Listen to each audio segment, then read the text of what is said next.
Hello students. तो आज का हमारा जो वीडियो है वो 10th क्लास के स्टूडेंट्स के लिए होने वाला है, क्योंकि हमारे एरिया के बच्चे अभी भी शायद कहीं ना कहीं कंफ्यूज है कि परीक्षा पैटर्न कैसा होने वाला है। ये भी उनकी गलती नहीं है, क्योंकि समय समय पर ऐसी न्यूज़ आती रही है कि इस बार एग्जाम पैटर्न जो रहेगा वो 100% चेंज हो जाएगा, कहीं से कुछ भी पूछा जा सकता है, या फिर थोड़ा सा डर बैठ गया है बच्चों के अंदर कि पता नहीं इस बार क्या होगा।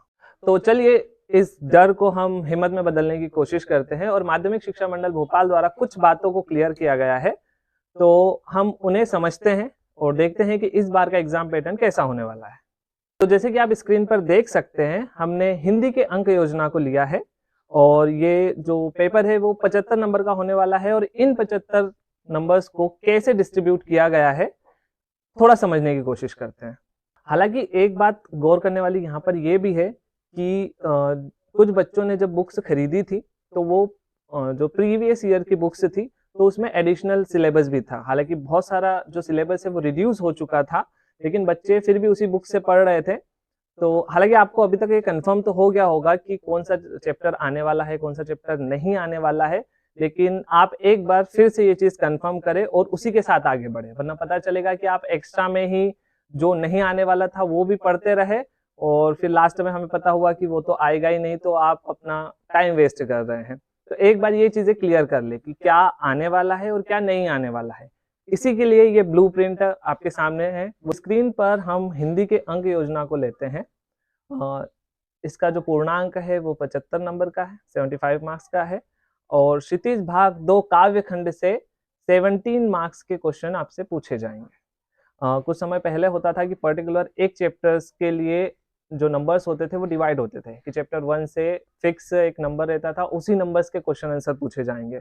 तो स्टूडेंट एक प्रेडिक्ट कर लेते थे कि ये क्वेश्चन पूछे जा सकते हैं, उसी के हिसाब से वो प्रिपरेशन करते थे। बट अभी थोड़ी सी दुविधा ये आ गई है कि 17 मार्क्स है, इतने चैप्टर है, कहाँ से क्या पूछा जाएगा किसी को कुछ पता नहीं है। बट इसका भी सॉल्यूशन है जो लास्ट में हम इसके बारे में बात करते हैं।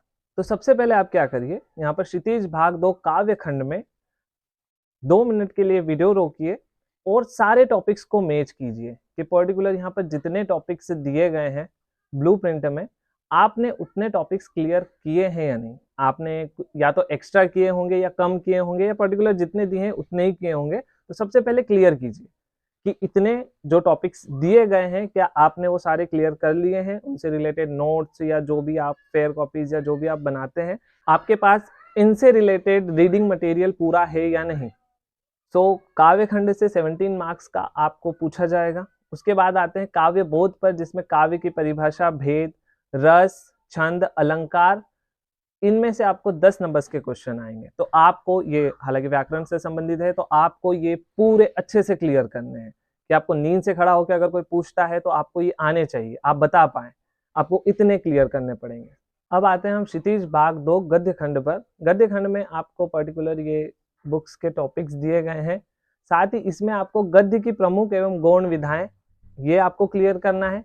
लेखक परिचय, अभी तक आपके नॉलेज में जितने भी लेखक हैं उनके परिचय आपको लिखवा दिए गए होंगे, या फिर आपके बुक्स में जो भी लेखक परिचय है आपको वो सारे क्लियर करने पड़ेंगे। तो एक लेखक परिचय, संदर्भ प्रसंग सहित व्याख्या करना, आपको अगर कुछ भी एक टॉपिक दे दिया जाता है तो आप उसे कैसे हिंदी में एक्सप्लेन करेंगे, ये आपको अच्छी तरीके से आना चाहिए।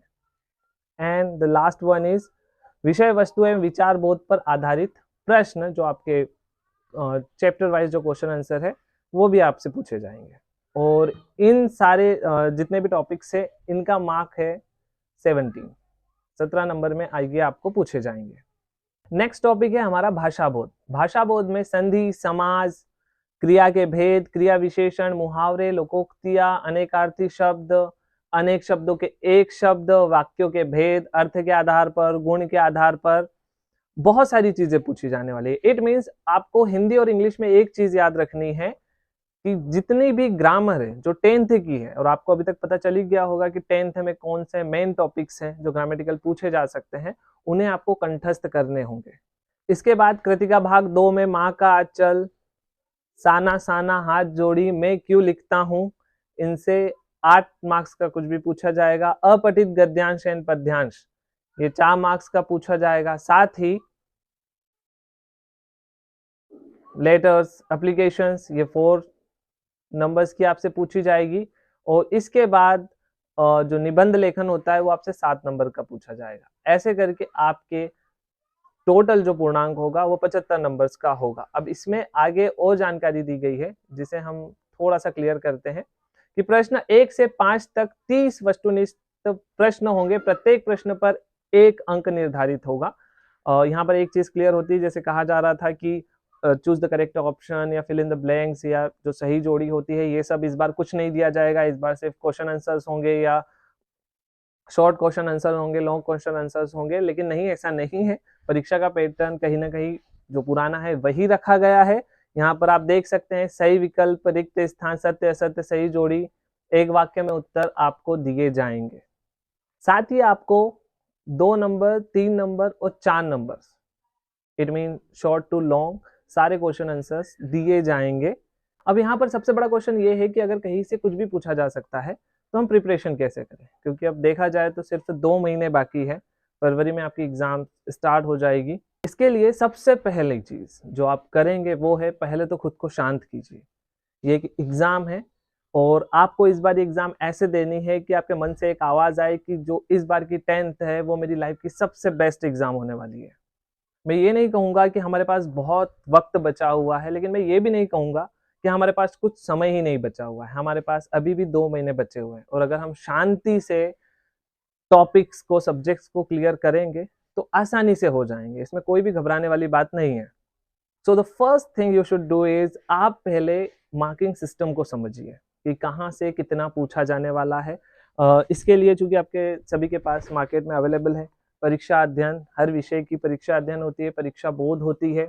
आप इसके फ्रंट पेज पे देखेंगे तो आपको हर सब्जेक्ट का एक जो मार्किंग सिस्टम होता है वो मिल जाएगा। तो यहाँ से पहले आप अपना मार्किंग सिस्टम क्लियर कीजिए कि कहाँ से कितना पूछा जाने वाला है, कितना जो चैप्टर्स है वो रिड्यूस है या कुछ एडिशनल तो नहीं है। दूसरी चीज आपको क्या करना है, आपको पुराने जितने भी पेपर्स आपके पास अवेलेबल हो उन सभी को सॉल्व करना है। पुराने पेपर्स ऐसे तो किसी के पास मिले नहीं होंगे, रखे नहीं होंगे, क्योंकि जैसे ही पेपर खत्म होते हैं तो हम सारी चीजें बेच के उनके जामुन खा लेते हैं।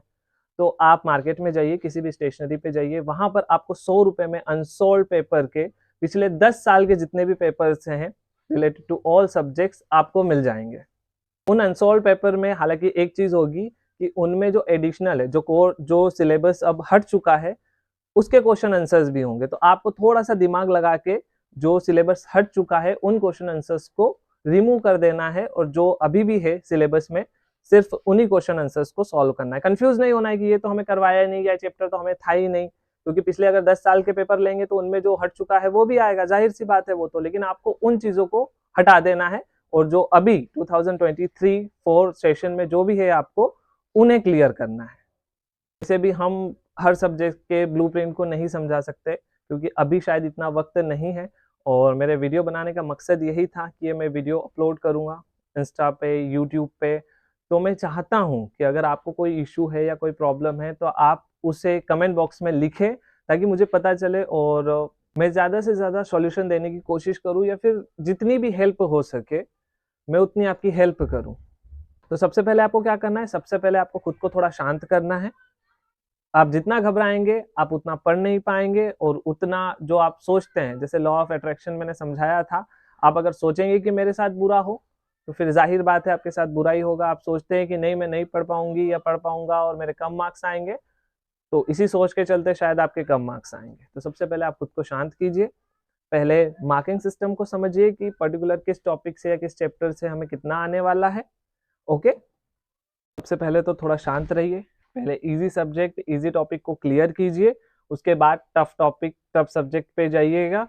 और अभी हमारे पास इतना टाइम नहीं है कि हम एक एक टॉपिक को क्लियर करें, तो इससे बेहतर एक चीज होगी, आप अपनी प्रॉब्लम्स बताएं, सॉल्यूशन हम देंगे। अगर आप डायरेक्ट हमें प्रॉब्लम बता देते हैं तो शायद ज्यादा इजी हो जाएगा हमारे लिए भी, आपके लिए भी, बजाय इसके कि हम एक एक टॉपिक को क्लियर करके मैं आपसे पूछूं कि यहाँ प्रॉब्लम है, यहाँ प्रॉब्लम है, यहाँ प्रॉब्लम है। आप अपनी तरफ से बता दीजिए जो भी प्रॉब्लम है, सब्जेक्ट से रिलेटेड, टॉपिक से रिलेटेड, या एग्जाम को लेके और कोई क्वेश्चन आपके माइंड में है तो मैं पूरी कोशिश करूंगा कि वो जल्द से जल्द आपको क्लियर करवा सकूं। सो टेंशन मत लो, सब होगा और बहुत अच्छे से होगा क्योंकि मुझे तुम पे भरोसा है। And good luck. And thank you.